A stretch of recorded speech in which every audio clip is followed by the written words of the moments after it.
Jake Morrison stepped off the transport ship and onto the metal floor of the space station. The air felt different here, recycled and clean, but somehow heavy with the weight of 1,000 different worlds. He carried only a simple briefcase in his hand. No weapons, no armor, no shields of any kind. The security checkpoint ahead buzzed with activity. Alien beings of every shape and size moved through scanners and detectors. Each one carried something to protect themselves. The tall, insect-like Vorthons wore their natural bioelectric armor that crackled with blue energy. The crystal-skinned Kalani delegates walked surrounded by shimmering force fields. Even the peaceful-looking Altarians carried ceremonial energy staffs that hummed with power. Jake walked through the scanner empty-handed. The machine beeped once and fell silent. No weapons detected, no protective gear found. The Vorthon security officer stared at him with compound eyes that reflected confusion. Human delegate, the officer clicked in broken standard. Where's your protection? Where are your weapons? Jake smiled. I don't need any. The officer's mandibles twitched. This made no sense. Every species that came to the Galactic Parliament brought something to defend themselves. Politics between the stars could turn violent quickly. Delegates had been hurt before when negotiations went wrong. Commander Lisa Hayes watched from the transport ship's bridge as Jake disappeared into the crowd. She shook her head and turned to her communications officer. Send a message to Earth. Command. Ambassador Morrison has arrived safely. Still refuses to carry so much as a pocket knife. The officer laughed. Does he have a death wish? No, Lisa said quietly. He has something much more dangerous than weapons. He has principles. The parliamentary station stretched out like a small city in space. Different sections housed different species, each area modified to match their homeworld conditions. The central chamber sat in the middle, a massive dome where all the delegates would meet. Jake had been here 3 times before, but the sight still impressed him. He found his quarters in the human section and set down his briefcase. The room was simple. A bed, a desk, a small kitchen area. Through the window he could see ships from dozens of worlds docked at the station. Each one bristled with defensive systems and weapon arrays. His own transport ship looked naked by comparison. A soft chime announced a visitor. Jake opened the door to find a young Kalani female standing in the hallway. Her crystalline skin reflected the corridor lights like a prism. Around her shoulders, a personal shield generator created a faint blue glow. Ambassador Morrison? Her voice had a musical quality that all Kalani possessed. I am Serendai, junior diplomat from the Kalani Collective. Please come in. Jake stepped aside. Though I should warn you, this room has no defensive systems. Serendai entered cautiously. Her shield generator automatically adjusted to the new environment. This does not concern you? Jake poured himself a cup of coffee from the small machine on his counter. Would you like some? It's a human drink? Yes, thank you. She accepted, the cup with hands that sparkled like cut gems. Ambassador, may I ask you something? Of course. Why do humans come to Parliament without any protection? My tutors say this makes no logical sense. Even the peaceful Altarians carry energy staffs. The Nexari have their phase shift technology. Everyone brings something to defend themselves. Jake sat down across from her. What do you know about human history? Some. You are a young species. You fought many wars on your homeworld before joining the galactic community.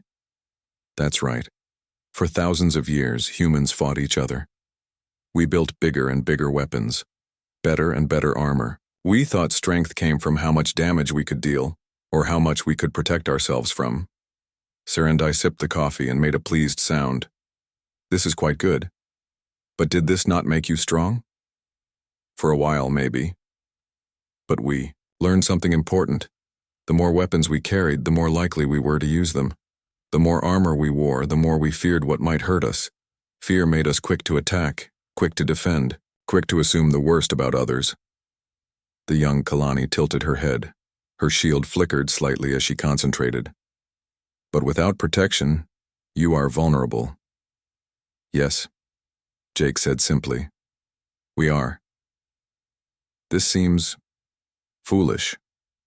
Jake stood and walked to the window.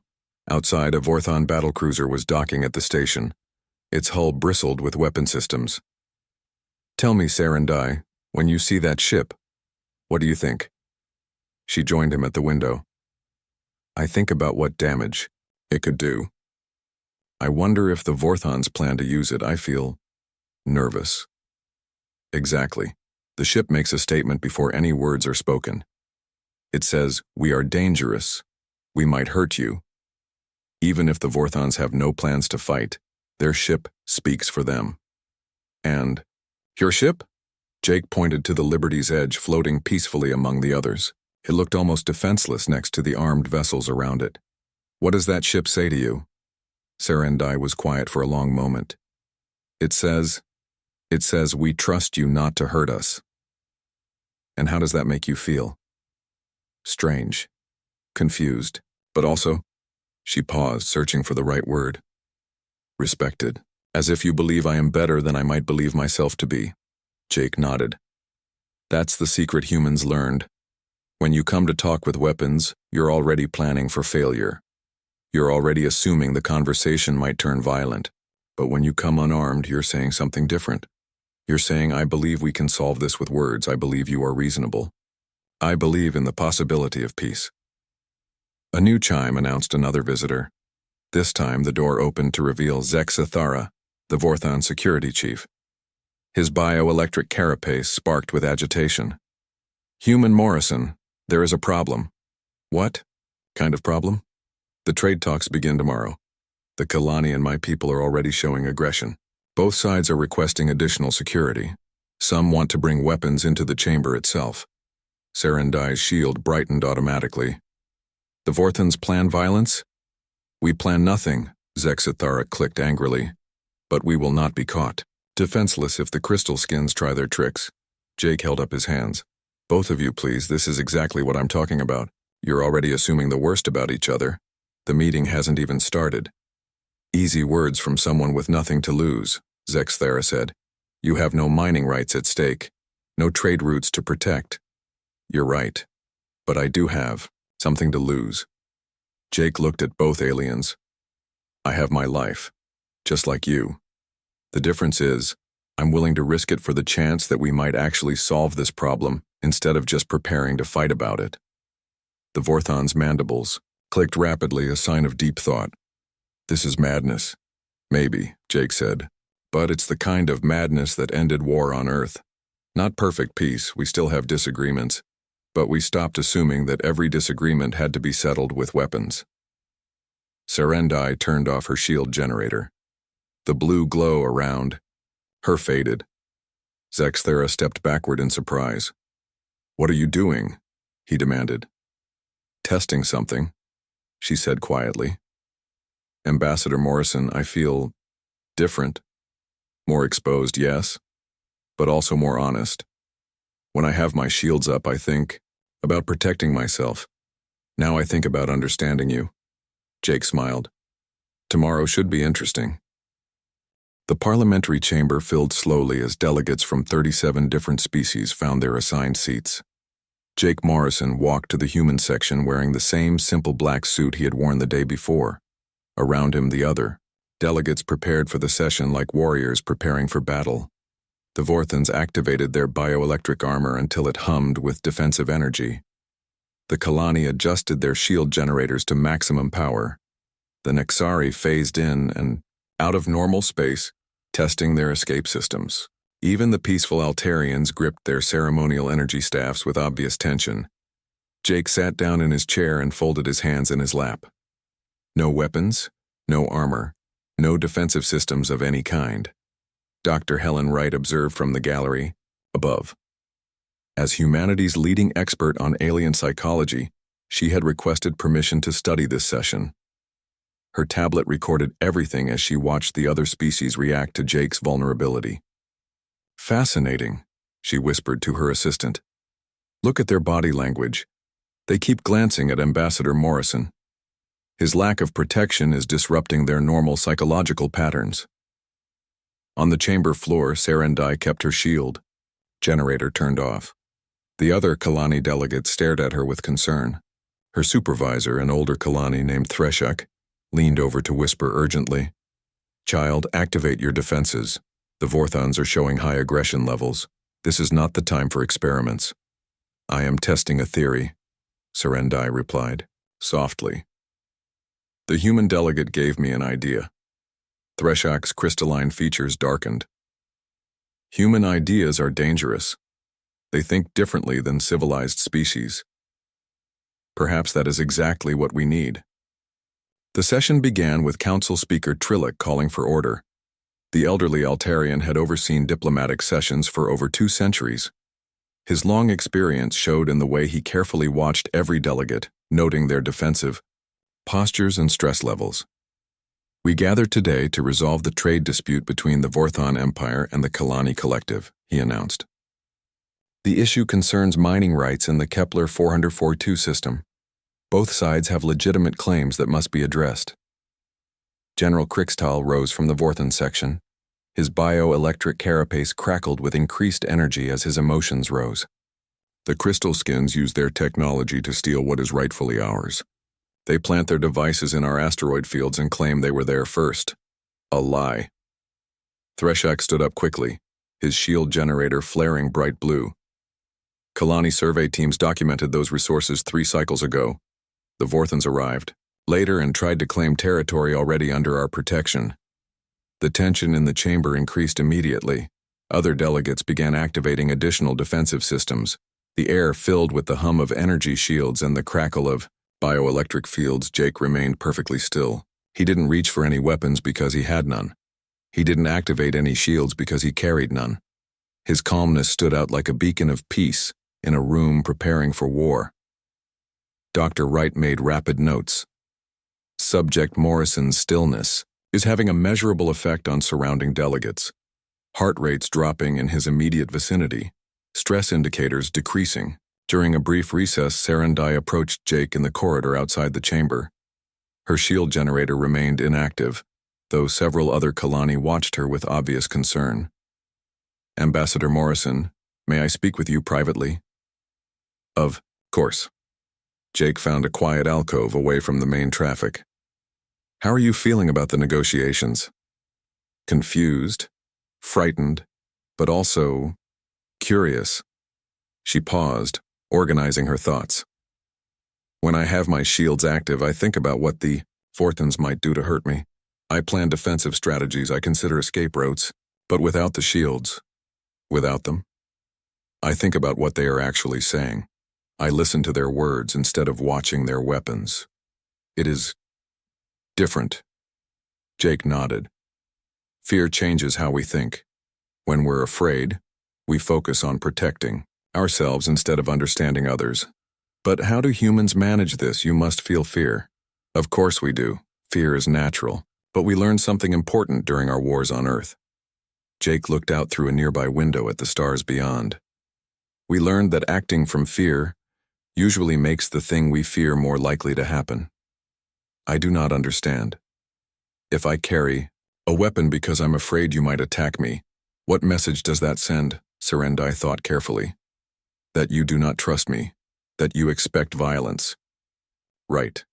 And how might you respond to that message?" I might decide I need better weapons to protect myself from you." "Exactly. Fear creates more fear. Weapons create the need for more weapons. Defense creates the need for better offense. Humans call this an arms race, and it never ends, not until someone chooses to stop racing." Jake smiled. "We learned this the hard way. For thousands of years, human nations built bigger armies to feel safe. But the bigger our armies got, the more dangerous everyone else seemed.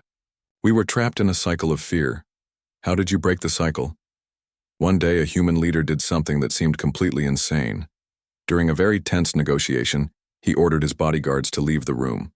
He sat across from his enemies, with no protection at all." Serendai's eyes widened.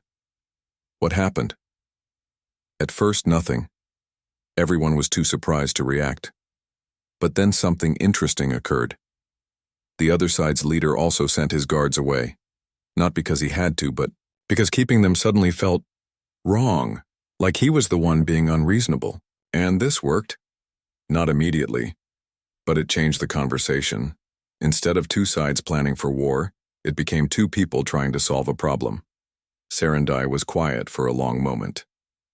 Ambassador Morrison, may I ask you something personal? Sure.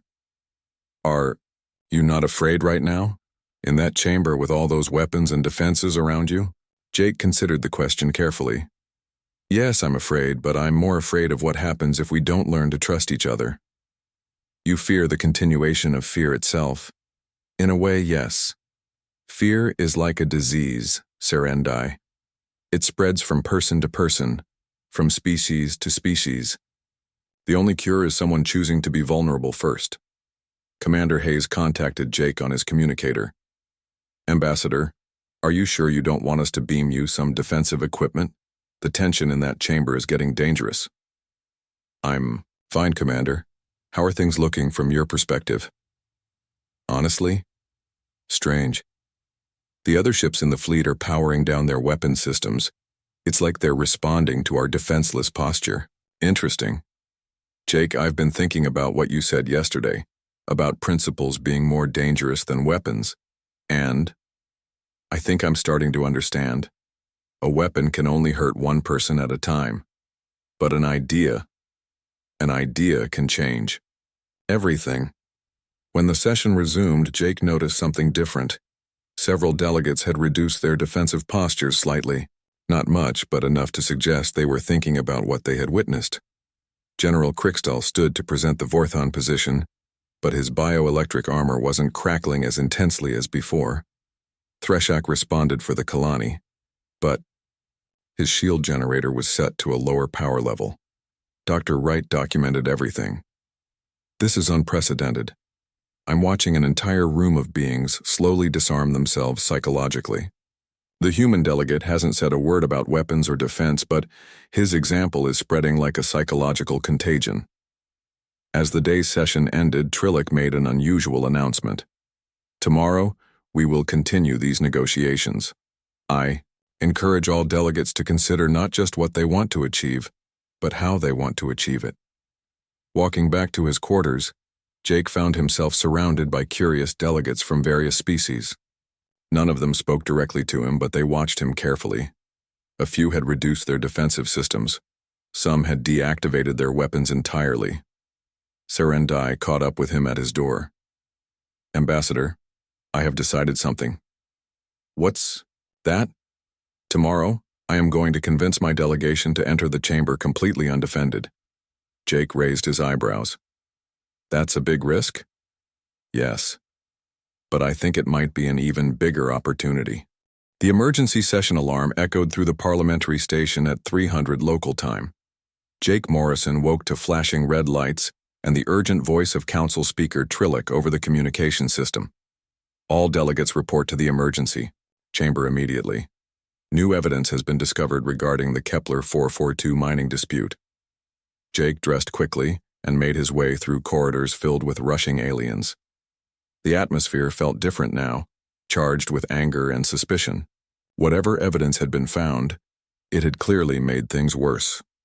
In the chamber, delegates took their seats with weapons and defenses fully activated. The peaceful mood from the day before had vanished completely.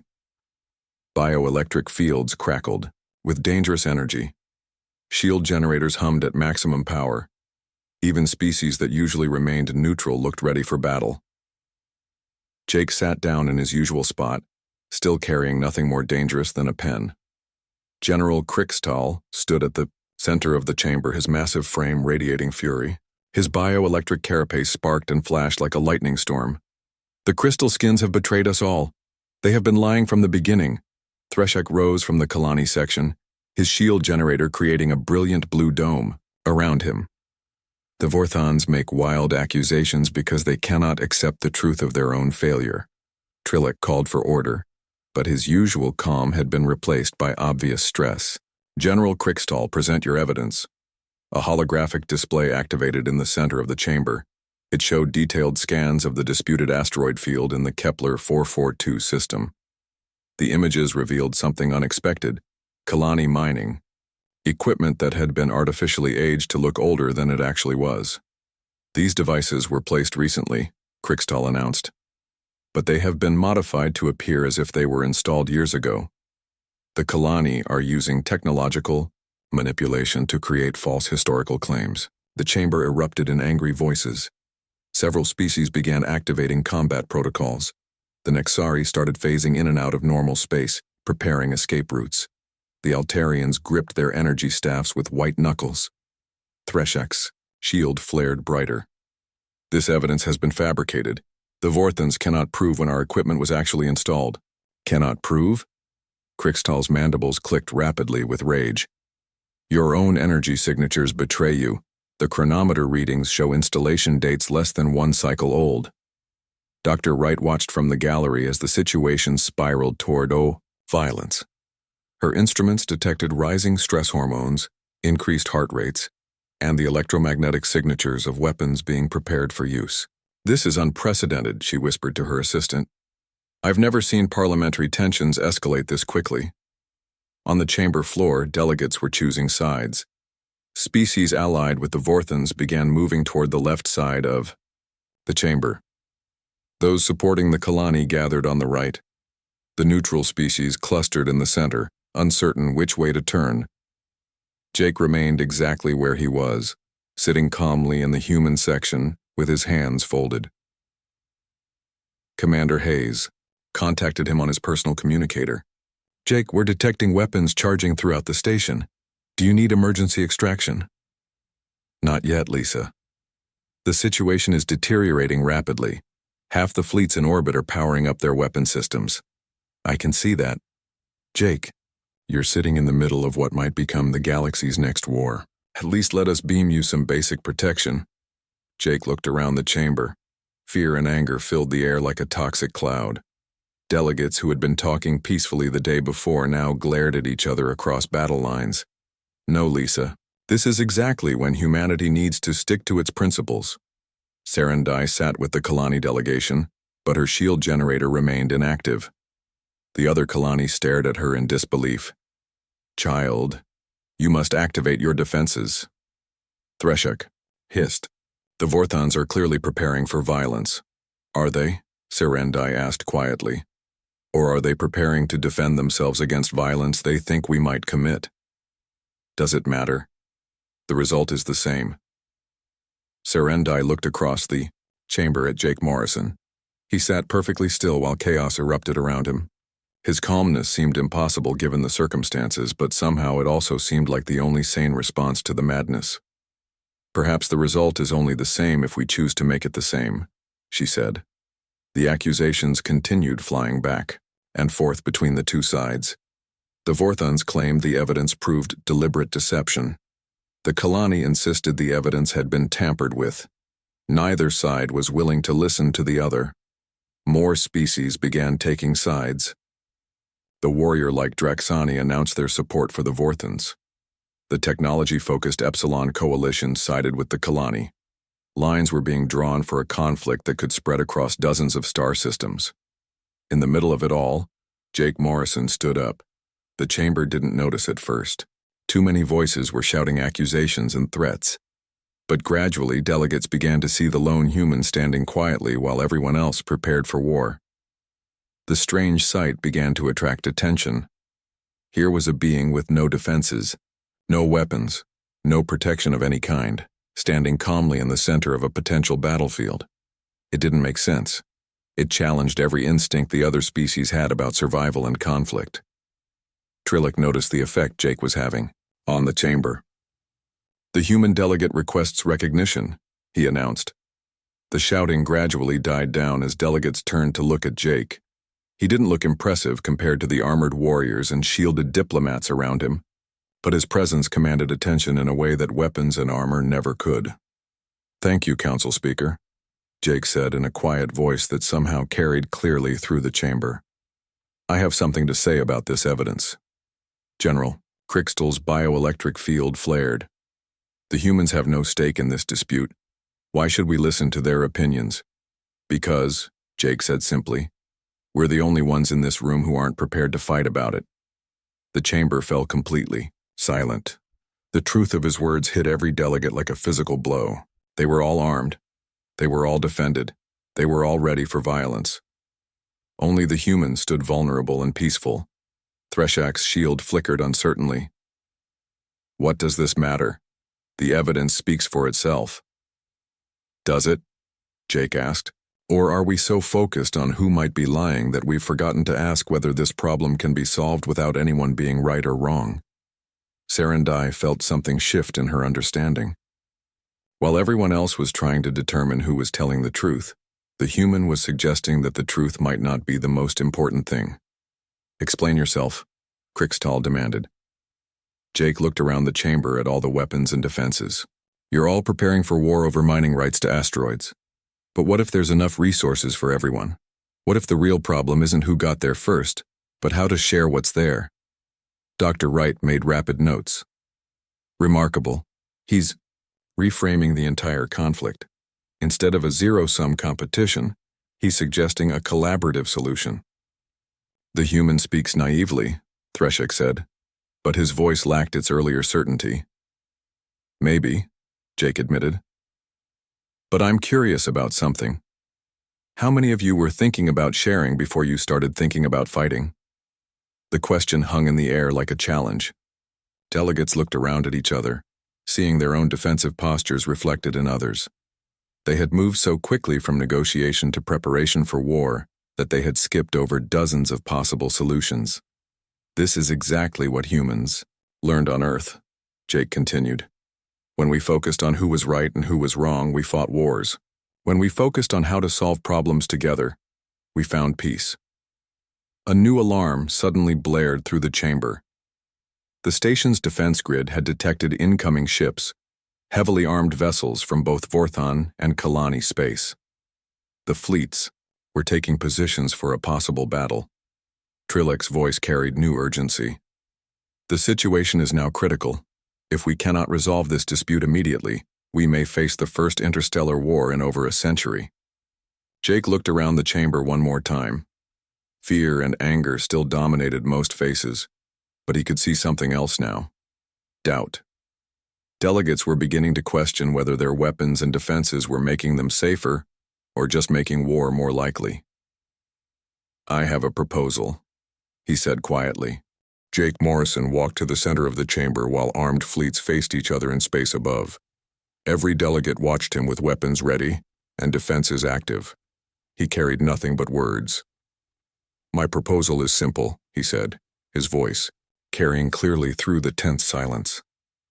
Everyone in this chamber should put down their weapons and turn off their defenses. The response was immediate and loud. Delegates shouted objections in a dozen different languages. Bioelectric fields crackled with agitation. Shield generators hummed with increased power. Impossible. General Krixtal's mandibles clicked rapidly. The crystal skins cannot be trusted. Madness. Threshak's shield flared brighter. The Vorthons are clearly preparing for violence. Jake waited for the noise to die down. You're both right, he said calmly. Neither of you can be trusted, not because you're dishonest, but because you're afraid. Dr. Wright leaned forward in the gallery. This was unprecedented territory. No human had ever addressed a full parliamentary session about weapons and defense. Her instruments showed chaos in the biometric readings from every species except one. Jake Morrison's readings remained completely steady. Fear makes us do things we wouldn't normally do, Jake continued. It makes us see enemies where there might be friends. It makes us prepare for fights we don't actually want. Most importantly, it makes our fear come true. Serendai found herself nodding without realizing it. The human's words resonated with something she had felt since deactivating her shield generator. Fear had been controlling her thoughts more than she had understood. But you humans are not afraid, asked Veltar, an elderly delegate from the neutral Mizoran Republic. Of course we're afraid. Right now I'm terrified. Jake's honesty surprised everyone. There are weapons all around me. Fleets are gathering for battle. I could die in the next few minutes. Then why do you not protect yourself? Veltar pressed.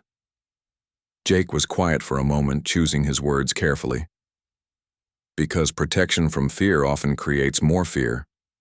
Let me tell you a story about humans. The chamber settled slightly.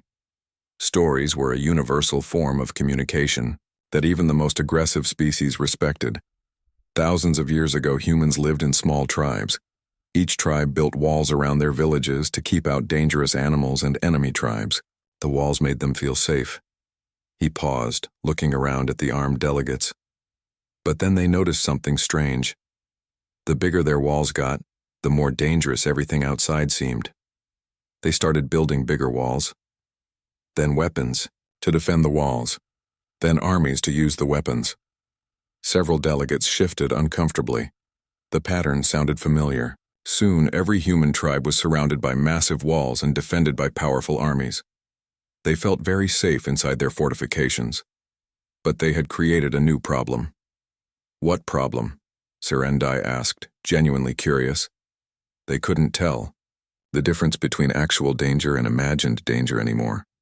Every other tribe looked threatening because of their walls and armies. Every stranger might be an enemy scout. Every unusual activity might be preparation for attack. General Krixtal's bioelectric field flickered. This sounds familiar. The fear became self-fulfilling, Jake continued. Tribes attacked each other because they were afraid of being attacked. They built more weapons because they feared other tribes' weapons.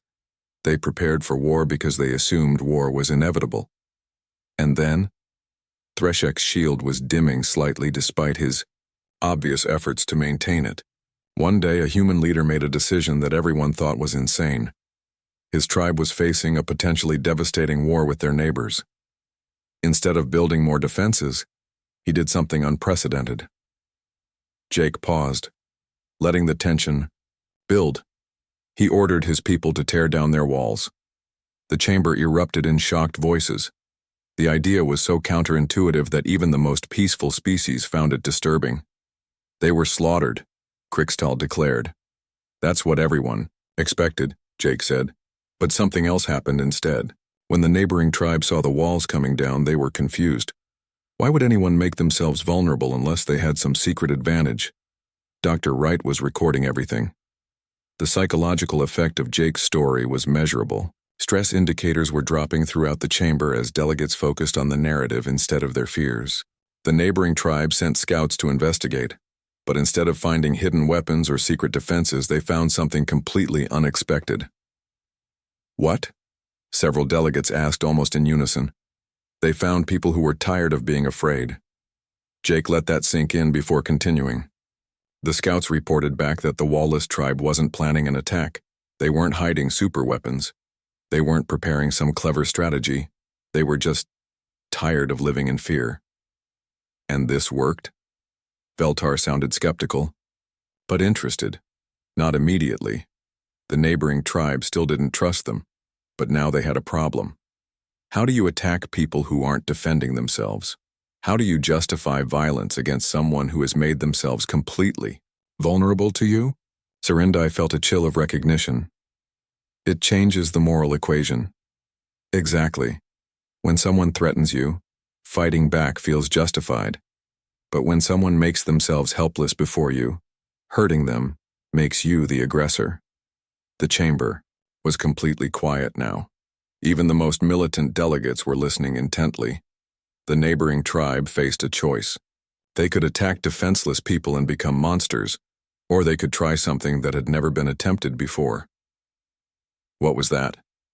Krixtal asked quietly. They could tear down their own walls. Jake looked around the chamber at all the defensive systems and weapons. That's what I'm asking you to do now. Not forever, not permanently, just for the next hour while we try to solve this problem together. This is still madness, Threshek said, but his voice lacked conviction. Maybe, but it's the kind of madness that ended most wars on Earth. We learned that the bravest thing anyone can do is choose to trust when they have every reason to be afraid. Commander Hayes' voice crackled through Jake's communicator. Ambassador, the fleet standoff is escalating. Both sides are moving to combat positions. Jake looked up at the chamber dome as if he could see the ships beyond the metal and glass. Then we're running out of time. He walked back to his seat and sat down. I've made my proposal. I can't force anyone to accept it. But I want you all to know something. Every delegate watched him intently. I'm going to stay here undefended regardless of what you decide. If this session turns violent, I'll probably die. But I'd rather die trying to trust you than live knowing I was too afraid to give peace a chance. The silence that followed was absolute. Jake Morrison sat alone in his chair, a fragile human surrounded by dozens of species with the power to destroy him in an instant. His vulnerability was complete and intentional. Dr. Wright whispered to her assistant, I'm watching someone change the course of galactic history through the simple act of refusing to be afraid. Slowly, almost reluctantly, Serendai reached for her shield generator. Her hand hesitated over the control switch. Every instinct screamed against what she was about to do, but she thought about Jake's story, about walls and fear and the courage to trust. She turned off her shield. The blue glow around her faded completely. She sat exposed and vulnerable in a chamber full of weapons and angry delegates. But instead of fear, she felt something unexpected. She felt free.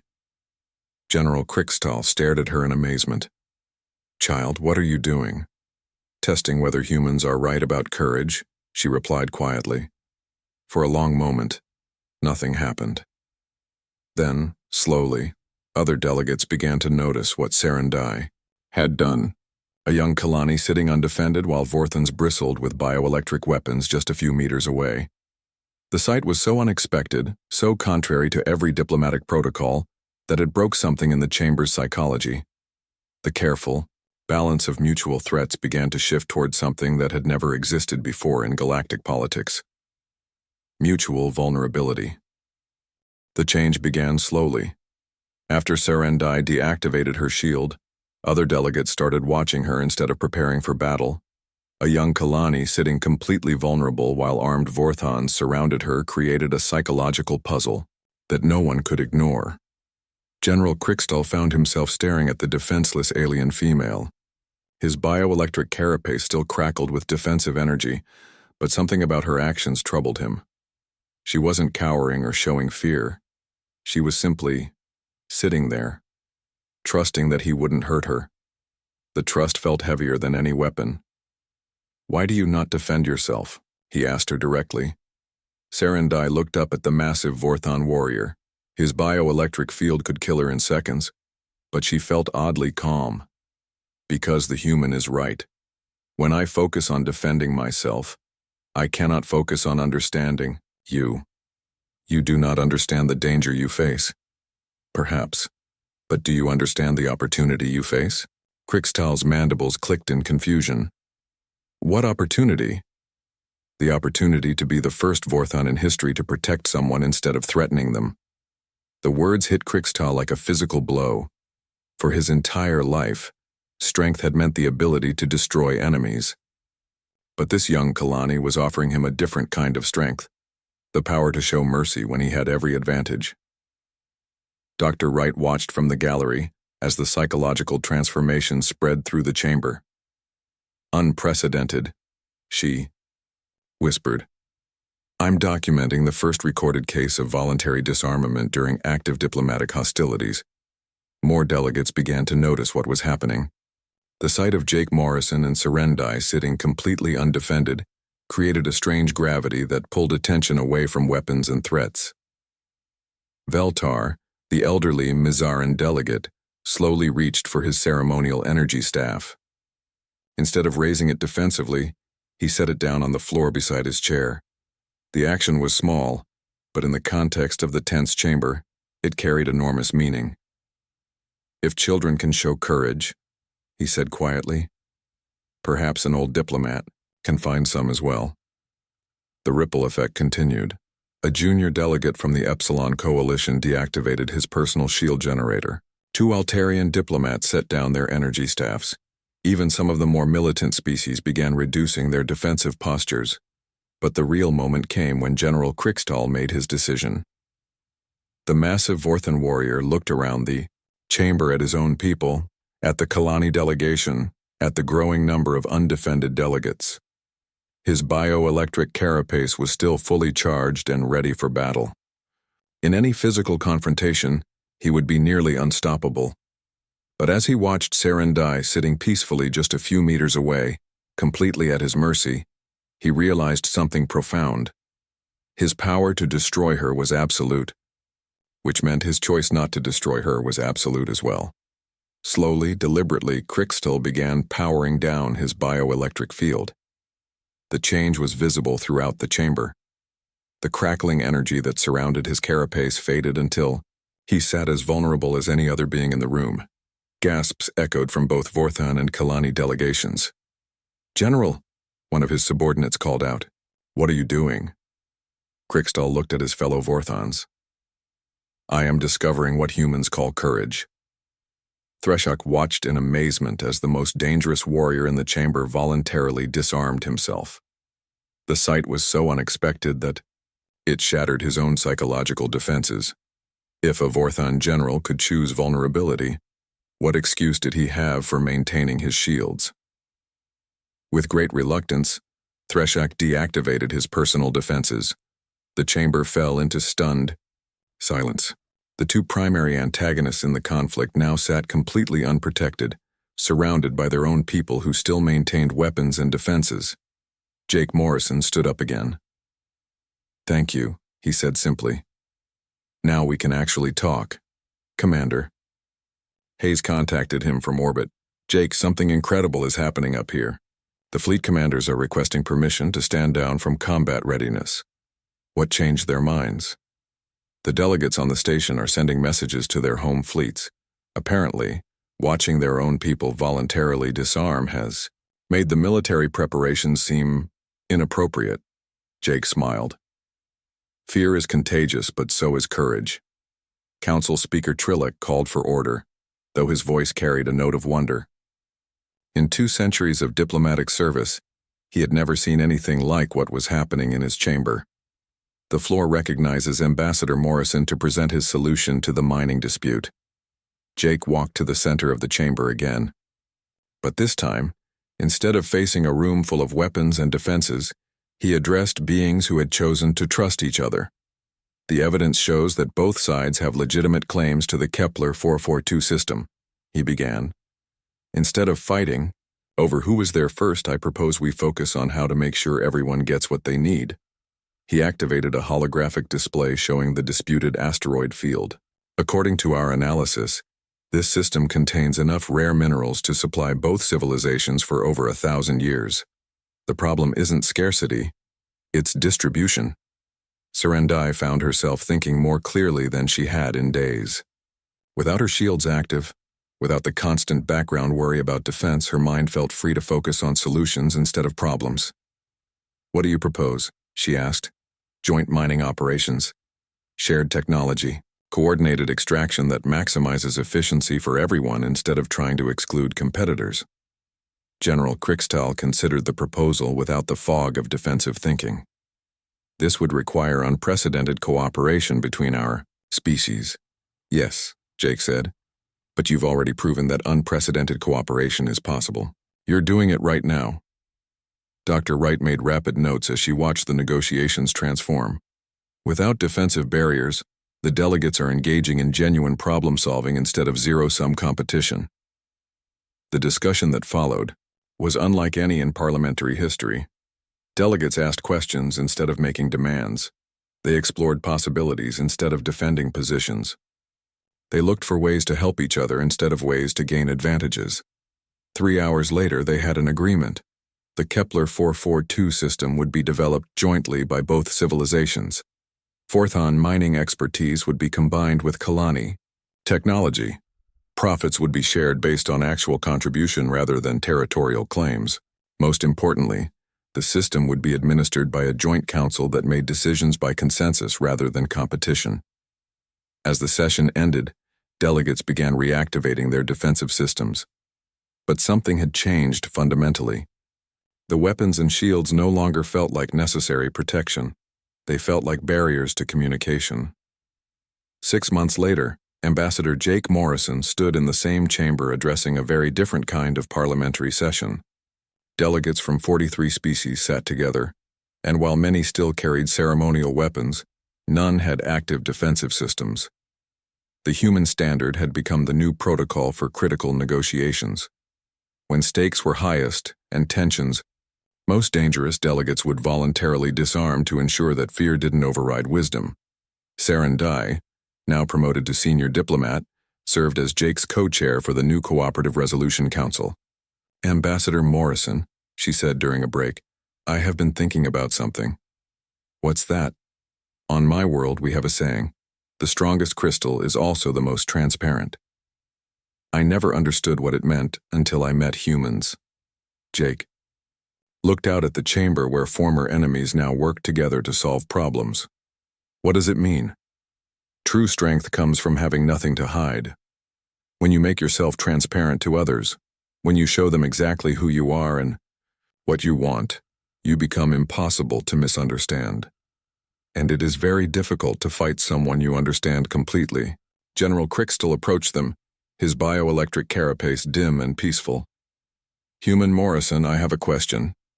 "Of course, General. My people are considering establishing a diplomatic academy based on your principles. Would you be willing to teach Vorthan younglings about this vulnerability strategy?" Jake smiled. "I'd be honored, but I think you're already teaching them yourself." "How so?" "Every time you choose to power down your defenses in a negotiation, every young Vorthan watching learns that true strength means being brave enough to trust." Dr. Wright published her research 6 months later under the title, "The Psychology of Defensive Diplomacy: How Human Vulnerability Transformed Galactic Politics." Her conclusion became required reading at diplomatic academies across 47 star systems.